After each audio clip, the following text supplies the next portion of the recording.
This is Yardbarker's Chris Mueller. Being an NFL head coach is a prestigious but precarious job. For every Mike Tomlin, Bill Belichick, Pete Carroll, or John Harbaugh who've been on the job in one place for a long time, there's a litany of head coaches who have been given their chance, failed to produce results, and subsequently been shown the door.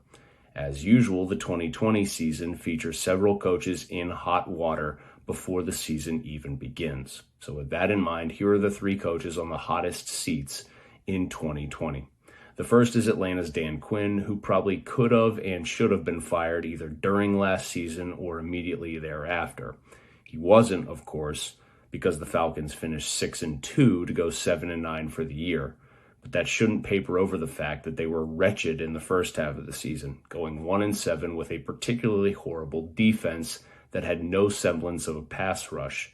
That should be especially damning for Quinn, who's a defensive guy by trade. He was the defensive coordinator of the Legion of Boom Seahawks. That's how he got the Atlanta job. Quinn survived last season, but if the Falcons get off to a slow start in 2020, it's likely that he'll be shown the door.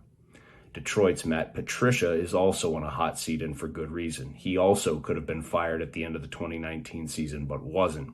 The Lions have gone 9-22-1 in his 2 seasons on the job, and it's not just the record, it's the fact that Patricia has seemingly created a culture that players are unhappy with some former Lions players complaining about the way they were treated, and others just genuinely not seeming to like playing for Patricia.